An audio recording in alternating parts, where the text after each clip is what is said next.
Narito na ang mga pinakamalalaking balita sa One North Central Luzon ngayong Huwebes.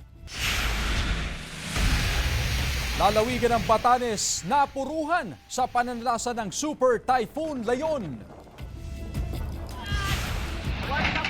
Pagguho ng ilang istruktura sa baybayin ng Apari, Cagayan, nakuhanan ng video. Presyo ng bulaklak sa Baguio City ngayong bispiras ng undas, magkano na kaya? At magbabarkada sa Ilocos Norte, rumaraket sa Punerarya. Ito ang GMA Regional TV 1 North Central Luzon. Magandang hapon, ako si Chris Zuniga. Mga kapuso, umpisa natin ang balitaan sa hagupit ng Super Typhoon Leon. Lalawigan ng Batanes napuruhan sa pananalasa ng bagyo. Nakatutok si Jeric Pasilyao.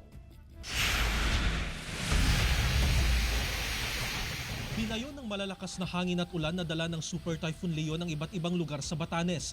Sa kuhang video na ito mula sa loob ng Batanes PPO Headquarters, tila sumisipol pa ang lakas ng hangin. Itinali na ang ilang pinto at bintana para hindi masira at tangayin ng malakas na hangin. Makikita rin sa video ang nagtutukla pang yero mula sa ilang kabahayan.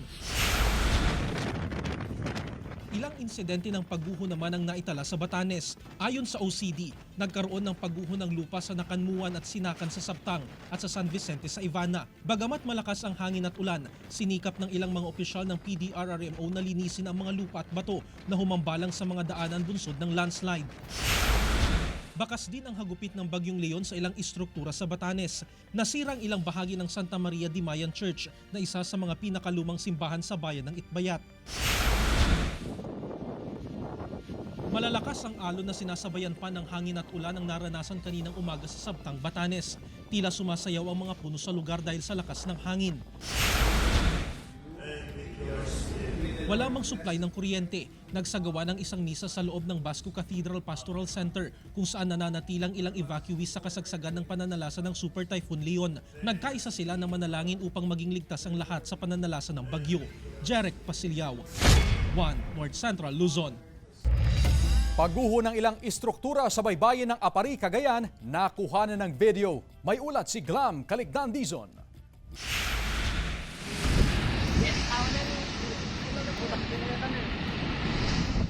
Sa Apari, Cagayan, nakuhanan ng video ang pagguho at pagbagsak ng ilang istruktura sa baybayin sa Barangay Padaya dahil sa malalakas na hampas ng alon sa dagat.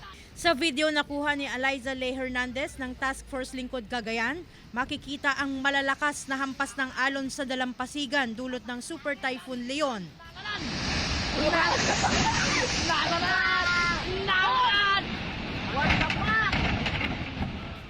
Hanggang sa tuluyang gumuho ang cottage at fisherman's wharf. Napasok na rin umano ng tubig mula sa dagat ang ilang kabahayan sa lugar dahil sa naranasang daluyong o storm surge. Nagpatupad ng preemptive evacuation ang lokal na pamahalaan ng Santa Ana sa Cagayan dahil sa Bagyong Leon. Bandang alas 11 ng umaga kanina, 352 pamilya o katumbas ng 935 individuals mula sa coastal barangay ang inilikas. May kanya-kanyang tent at higaan. May libreng panood pa ng cartoons para hindi maboring ang mga bata. Agad din silang nabigyan ng relief goods at pagkain. Sa ngayon, nakararanas pa rin ng malakas na hangin at ulan sa lugar. Nagsagawa rin ng preemptive evacuation sa Gonzaga, Cagayan. Sa video ni Dennis Naceno ng Cagayan PDRRMO, tumulong sila katuwang ang iba pang grupo para madala sa evacuation center ang mga residente para matiyak ang kanilang kaligtasan, lalo na sa banta ng storm surge. Glam Caligdan Dizon, 1 North Central Luzon.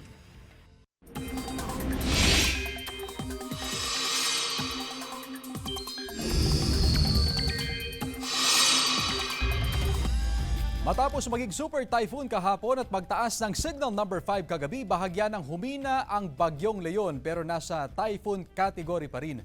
Base sa 11 AM Bulletin ng Pag-asa, kumpara kahapon, bahagyang nabawasan na ang mga lugar na nasa ilalim ng wind signals. Nakataas ang signal number 3 sa Batanes kung saan inaasahan pa rin ang matinding hangin. naabot hanggang 117 kilometers per hour. Signal number 2 naman sa Babuyan Islands at signal number 1 sa mainland Cagayan, Isabela, Apayao, Abra, Kalinga, Mountain Province, Ifugao, northern portion ng Benguet, Ilocos Norte at Ilocos Sur. Sa latest track ng Pag-asa, inaasahan pa rin ang landfall nito sa eastern coast ng Taiwan ngayong hapon. Matapos dumaan sa lupa, maaaring kumilos na ito pa northeast sa Taiwan Strait patungo sa bahagi ng East China Sea hanggang sa makalabas sa Philippine Area of Responsibility mamayang gabi o bukas ng madaling araw. Hindi naalis ang tsansa nitong magka-second landfall sa mainland China. Ayon sa Pag-asa, posibleng magpatuloy ang paghina nito dahil sa interaksyon sa kalupaan ng Taiwan. Base naman sa datos ng Metro Weather, may tsansa na ulan sa Ilocos Provinces, Apayao, Abra, La Union, Benguet, Nueva Ecija, Tarlac, Zambales, Pampanga at Pangasinan. Maging handa pa rin lalo na sa mga lugar na ilang araw nang inuulan dahil posibleng saturated na ang lupa kaya may banta pa rin ng baha o landslide. May tsansa rin ng ulan sa iba pang bahagi ng bansa.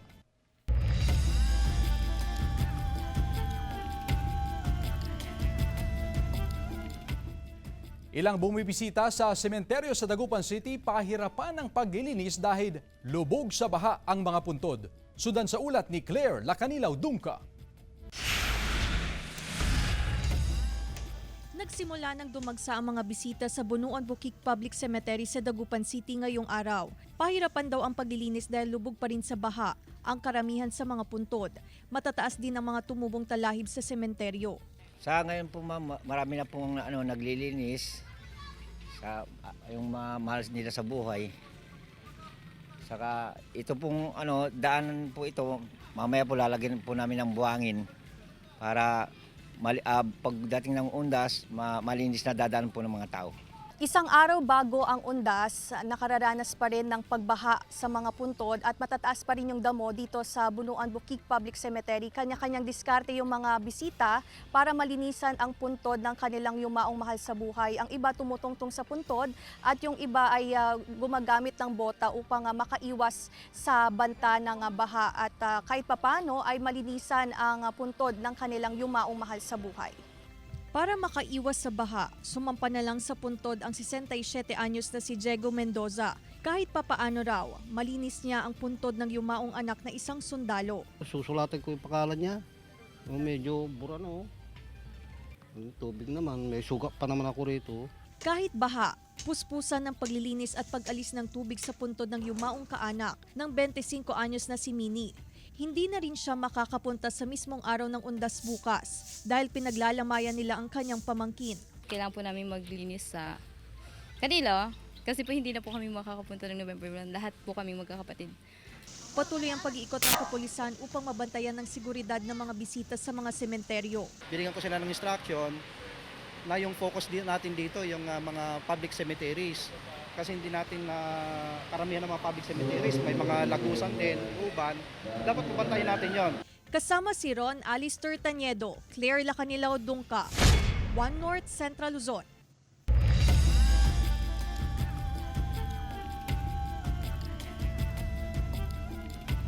Public assistance at first aid station itinayo sa tapat ng sementeryo ng Calasiao, Pangasinan upang umalalay sa mga bisita. Nakatutok CJ Turida. Minamanduhan ng iba't ibang kawani ng lokal na pamahalaan ang ipinatayong Public Assistance and First Aid Station sa tapat ng sementeryo sa Calasiao, Pangasinan. Sanib pwersa ang DILG, PNP, BFP, MDRRMO, Municipal Health Office at POSO sa pag-alalay sa mga bibisita sa sementeryo. Halimbawa po may mga nahihilo, tumataas ang presyon. Meron din po tayong nai-encounter na minsan yung mga kabataan na nagkakawalaan sila.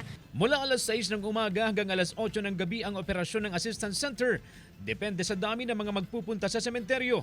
Magtatagal ito hanggang sa November 2. Paalala ng otoridad, bawal mag-overnight sa sementeryo. Para masigurado po natin ang safety ng ating mga kababayan. Ramdam na kanina ang traffic build-up sa tapat ng sementeryo sa bayan. Aminado ang POSO na dumami ang sasakyan dahil sa mga nagsisiuwian sa probinsya. Ginagawa po namin ang lahat upang sa gayon ay maisaayos at mapabuti ang daloy ng trapiko dito sa Calasiao.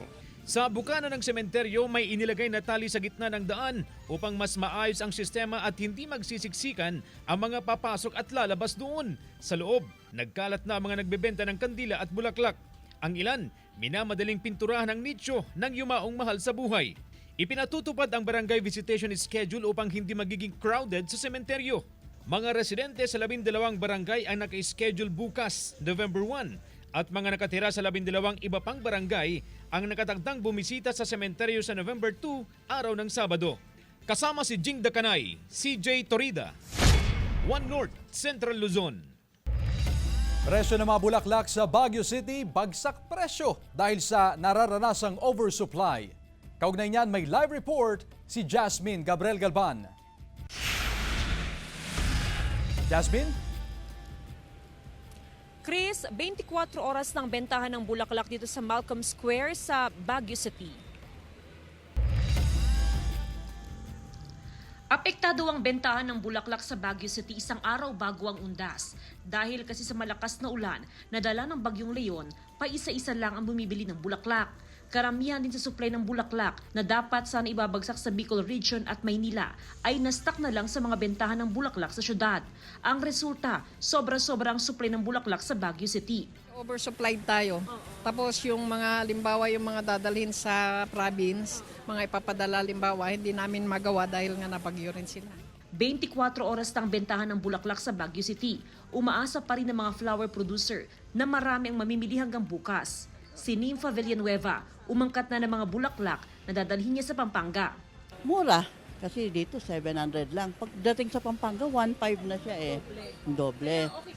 Ngayong bispiras ng undas, nag-ikot ang DTI Benguet para i-monitor ang presyo ng mga bulaklak. Isa-isang pinuntahan ng mga stall na ito. We're doing this just to make sure na few days before the undas is reasonable pa rin yung mga pricing ng ating mga bulaklak. Mabibili ng 200 pesos ang isang bungkus ng Malaysian Mums, habang ang Anthurium mabibili sa 250 hanggang 500 pesos ang isang dosena. Ang Radus naman mabibili sa halagang 200 pesos kada bundle, habang ang Aster ay 75 pesos ang kada bungkus. Wala namang paggalaw sa presyo ng rosas na nasa 30 hanggang 35 pesos per stem. Chris, sa mga oras nga na ito, nagsisimula ng dumami yung bilang ng mga bumibili ng bulaklak dito sa Malcolm Square. Maraming choices na pwedeng pagpilian yung ating mga kapuso mula doon sa mga nakabundle na bulaklak at meron din naman yung mga arranged flower na nasa basket na nag-average mula sa 100 pesos hanggang 150 pesos per basket. Chris?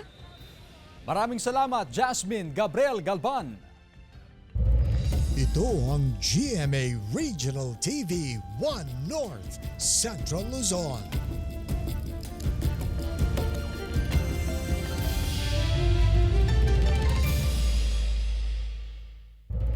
Ito ang GMA Regional TV 1 North Central Luzon.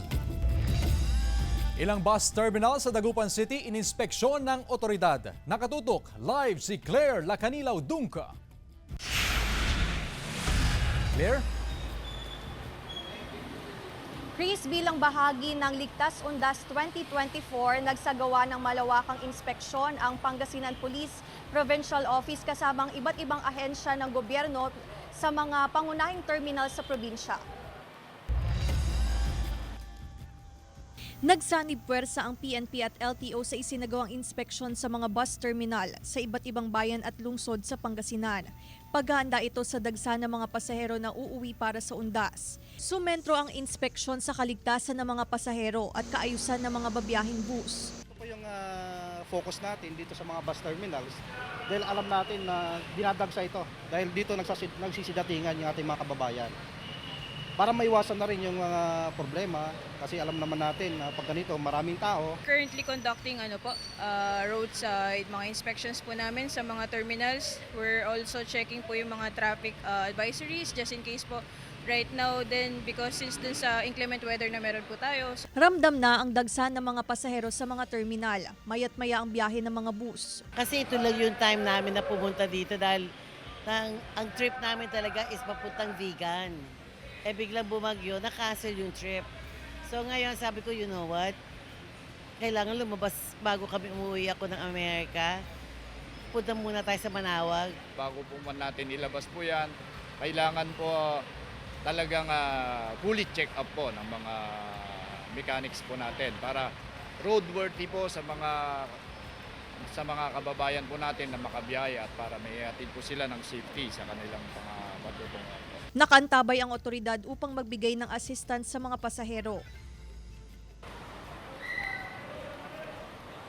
Chris, sa mga oras na ito, patuloy yung pagdagsa ng mga pasahero na uuwi sa kanilang mga probinsya ngayong undas at merong 10-minute interval sa mga pampasaherong bus na may rutang Baguio City at 30-minute interval naman sa mga bus na may biyaheng pa Maynila. At pinaigting naman ng kapulisan ang kanilang police visibility lalo na sa mga pampublikong lugar dito sa Dagupan City upang matiyak ang kaligtasan at seguridad ng mga tao ngayong undas. Chris.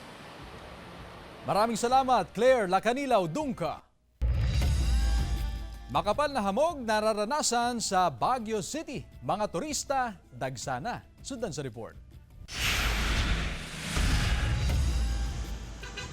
Maulang panahon ang maghapong naranasan sa Baguio City. Kasabay nito ang makapal na hamog na bumalot sa malaking bahagi ng syudad. Ayon sa Office of the Civil Defense Cordillera, epekto ito ng Bagyong Leon. Ngayong patuloy ang pag-ulan na nanatili sa evacuation area ang mahigit sa 70 pamilya sa Cordillera Administrative Region. Wala naman pong naitala ang mga major landslide. Although meron yung kaliliit na rockfall sa daan na mabilis namang mai-clear ng ating mga DPWH. Sa kabila naman ng masamang panahon, dagsa pa rin ang mga pasaherong nag-aabang ng masasakyan sa mga bus terminal sa Baguio City. Kasama ni Aling Pinky ang kanyang nanay at kapatid na uuwi sa Pangasinan. Pahirapan ang biyahe ngayong bisperas ng undas dahil sa dami ng mga pasaherong naghahabol na makauwi. Mahirap na talaga pag ganitong tagulan. At saka yung marami uwian ng mga pasahero kasi undas.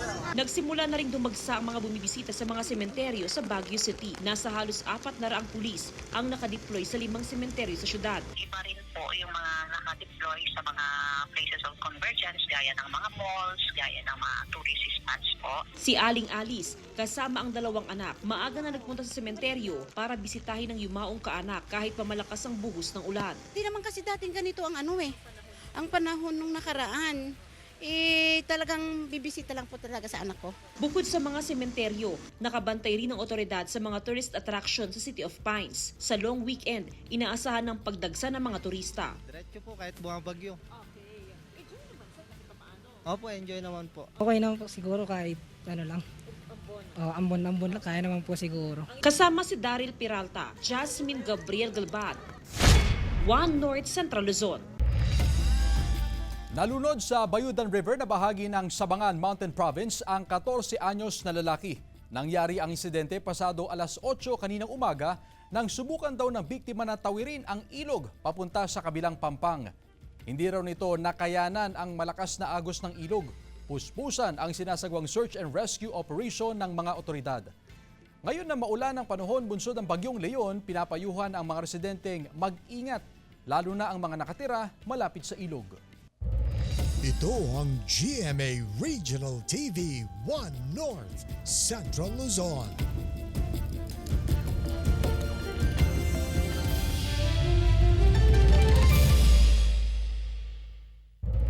Ito ang GMA Regional TV 1 North Central Luzon. Kita sa kuha ng CCTV ang lalaking ito na nagbubuhat ng kahon ng inumin at ipinasa sa kanyang kasamahan. Sa isa pang kuha, makikitang isinusuksok nito ang bottle juice sa loob ng kanyang shorts. Ang insidente nangyari sa isang tindahan sa Zone 7, Bangged, Abra. Kwento ng may-ari ng tindahan, nagulat na lamang daw sila nang malamang nawawala ang ilang kahon ng mga inumin sa kanilang storage area. Napagalaman na 3 beses nang pabalik-balik ang mga sospek upang magnakaw, lula ng motorsiklo. Hindi pa tukoy ang pagkakakilanlan ng mga sospek. Sino kayo man ato dapat ato kuamot sir kuma handal ulitin no kuan nakanyami ang kami nga kuan basta ni ako just makammo. Patay naman sa aksidente ang isang rider matapos mawala ng kontrol sa manibela at sumalpok sa kasalubong na tanker truck sa National Highway na bahagi ng Barangay Karuan, Pasukin, Ilocos Norte. Madulas na kalsada ang nadulot ng pag-ulan ang itinuturing na dahilan ng aksidente. Dead on arrival sa ospital ang biktima na si Marlon Piano, 48 anyos, at residente ng Barangay Bobon, Burgos, Ilocos Norte. Nagtamo ito ng sugat sa iba't ibang bahagi ng katawan.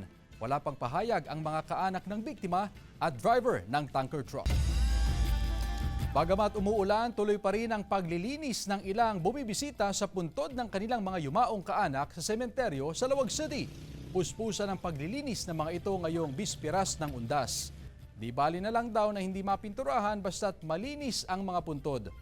Sa ngayon, marami pa ang umahabol sa paglilinis sa sementeryo. Mahigit sa 3,000 na pulis kabilang na ang mga force multipliers ipinakalat sa iba't ibang sementeryo sa Pangasinan. Naritong report. Mahigit 1,000 pulis mula sa Pangasinan PPO at National Support Unit ang ipinakalat sa iba't ibang sementeryo sa probinsya para sa undas. Katuwang ng PNP sa pagpapatupad ng maayos na paggunita ng undas, ang mahigit 2,000 force multipliers mula sa iba't ibang advocacy group. Makakaasa po ang taong bayan.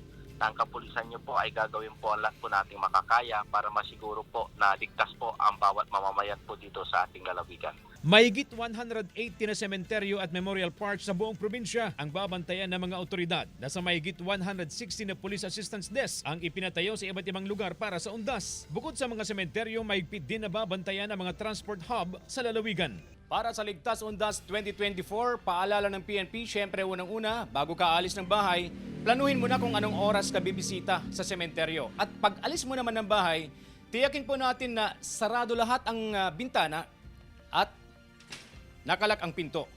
Siguraduhin din na walang maiiwang nakasinding kandila sa loob ng bahay at walang nakasaksak na appliances. Si Alex, aminado na walang naiiwan sa kanilang bahay kung pupunta na sila sa sementeryo. Kaya nag-iingat din upang hindi masalisihan ng mga magnanakaw. Iligpit po lahat ng mahalagang bagay na nasa labas ng bahay. Kung nandito ka naman sa loob ng sementeryo, kailangan mayroon kang dalang panangga sa init ng araw at ulan. Tiyakin din ang mga sinisindihang kandila tulad nito, kailangan hindi nakakalikha ng sunog o anumang sakuna. Dapat din, mayroon kang dalang sapat na pagkain at inuming tubig. Mula sa Labrador, bumisita si Marilu sa puntod ng kanyang yumaong lolo sa Kalasyaw kaninang umaga. Pinaghandaan din niya ang pagpunta sa sementeryo upang makaiwas sa sakit. Actually po kanina bago po kami pumunta dito, nag-take po ako ng vitamins para po malakas po yung resistensya ko. Paalala ng PNP na tumalima sa mga panuntunan at huwag nang dalhin kung anuman ang mga ipinagbabawal sa pagbisita sa sementeryo. Kasama si Jing Dakanay, CJ Torida, One North, Central Luzon. Ilang traffic lights sa Dagupan City pansamantalang hindi pinapagana upang hindi maapektuhan ang konstruksyon ng kalsada. Sundan sa report. Pahirap sa ilang motorista ang pagbigat ng daloy ng trapiko sa ilang pangunahing kalsada sa Dagupan City. Bunsod ito ng mga inaayos na kalsada sa syudad. Kabilang narito ang bahagi ng Perez Boulevard, MH Del Pilar Street at Tapak Road. Naaabala raw ang pamamasada ng ilang tricycle driver. Dito sa Perez, yung mga kalsada, ginagawa yung drainage. Naaabala po kami sa traffic.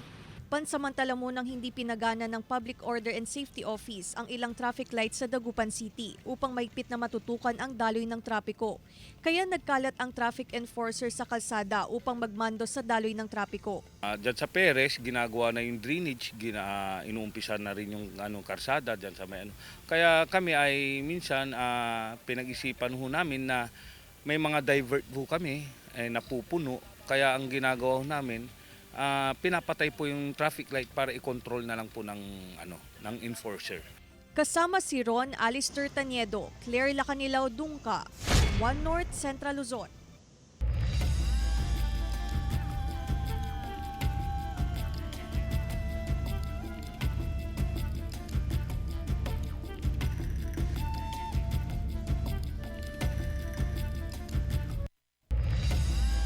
Ilang tindera pumesto na sa Roman Catholic Cemetery sa Dagupan City. Silipin sa report.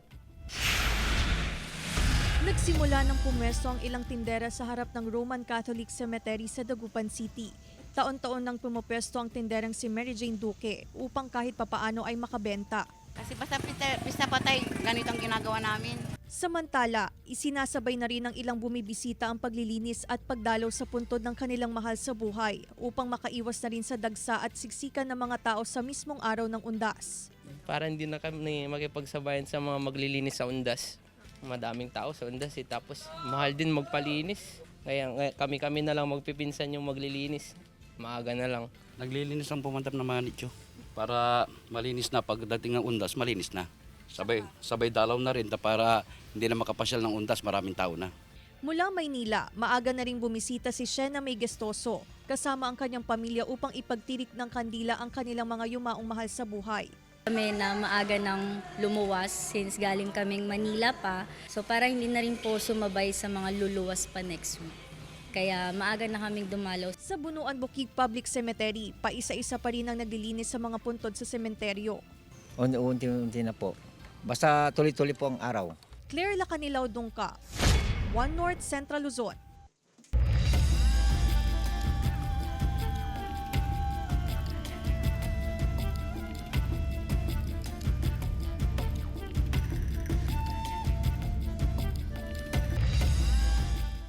Samantalang magbabarkada sa Ilocos Norte, rumaraket sa Poniraria. Silipin sa report. Madaling araw pa lang nakagayak na ang mga magbabarkadang ito. Sa unang tingin, mga estudyante sa kolehiyo na papasok sa eskwelahan. Pero mali pala. Sinalang naman ang binansagang funeral hunk sa Ilocos Norte. Dahil ang mga kabataang ito ay nagpa-part-time job sa isang funeral services doon. Good influence sa mga magbabarkada si Luis, anak ng may-ari ng punerarya. Nagsimula raw ang lahat sa isang biro na nagkatotoo. Nagjo-joke lang kami na pwede ba kaming sumama ganito. Like, nagtatawanan lang kami. Pero nung sige try nyo kasi hindi ko ni-expect na sasama sila kasi related to funeral. Parang joke lang po talaga kasi yun, funeral service. Hindi mo naman i-expect na mga bata gustong magtrabaho sa isang funeral service. Sa 4 na taon na nag-i-extra sa punerarya ang magbabarkada, hindi lang ang kanilang samahan bilang magkakaibigan ang lumalim. Naging mature mag-isip at mas lalong lumawak din daw ang kanilang pagiging responsable kung paano kumita ng pera. Yung goal namin is to makatulong sa mga ibang tao na mga mahirap man, mayaman man. And siguro ang natutunan ko dito ay ang halaga ng pera. Kasi hindi naman basta-basta napupulot ang pera na madali lang kunin yan. Ganun. Dapat alam mo rin paghirapan yan para pag gagastuin mo, alam mo rin yung value ng binibili. Parang ganun. May kanya-kanya rin silang pangarap sa buhay at sa pamamagitan ng kanilang part-time job ay magkakaroon sila ng magandang buhay sa hinaharap. CJ Torida, One North, Central Luzon. Mga kapuso, 55 days na lang, Pasko na. Samantala, mapapanood niyo po ang episode na ito at iba pang pinakahuling lokal na balita sa official website ng GMA Regional TV, www.gmaregionaltv.com. Pwede rin kayo bumisita sa aming official YouTube channel, GMA Regional TV, at i-click ang subscribe button para sa pinaka-mainit na balita mula sa mga rehiyon. Nais din naming pasalamatan ng mga kapuso sa Hilaga at Gitnang Luzon, maging ang mga kapuso natin abroad. Dahil sa GMA Regional TV, local news matters. At yan ang mga pinakamalaki at pinakahuling balita sa Hilaga at Gitnang Luzon. Maraming salamat sa pagsama sa amin pati na ang mga kapuso sa ibang bansa na tumutok sa mga balita sa rehiyon. Ako po si Chris Zuniga. Kami ang GMA Regional TV, One North Central Luzon, buong puwersa para sa mas malaking misyon at mas malawak na pagdilingkod sa bayan.